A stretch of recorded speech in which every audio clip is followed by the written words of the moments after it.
Alors cette fin d'août a été finalement un peu mouvementée pour le gouvernement, mais j'allais dire aussi pour vous.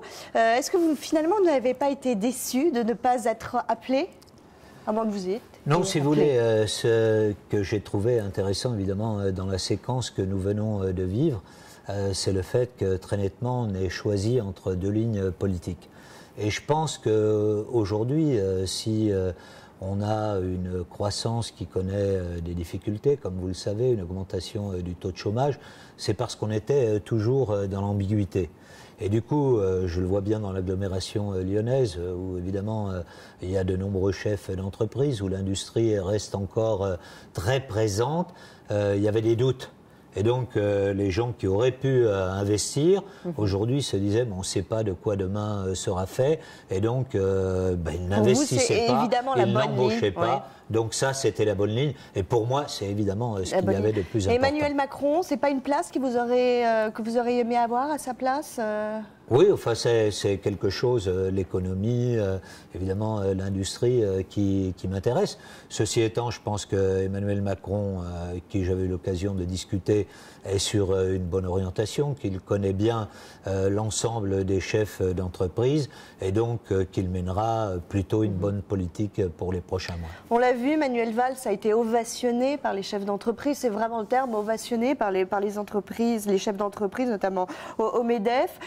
Cela vous réjouit, mais en même temps, quelque part, il y a aussi, ça fait grincer des dents au côté gauche de la gauche.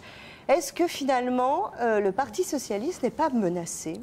Si vous voulez, d'abord, je trouve qu'il est extrêmement important qu'aujourd'hui, il y ait une relation qui me semble être de confiance entre le Premier ministre et puis les chefs d'entreprise.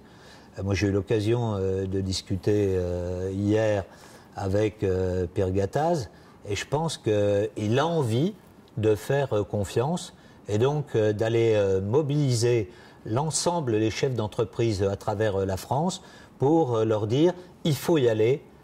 C'est le moment d'être dans la confiance et donc de montrer que de notre côté, on est prêt effectivement à participer au sauvetage de notre pays parce que nous sommes dans une situation critique. Il y a le pacte de responsabilité, bon ça va être mis en œuvre, mais c'est plus que ça. Mais par exemple, très concrètement, l'assouplissement des 35 heures, est-ce qu'il faut vraiment y aller ?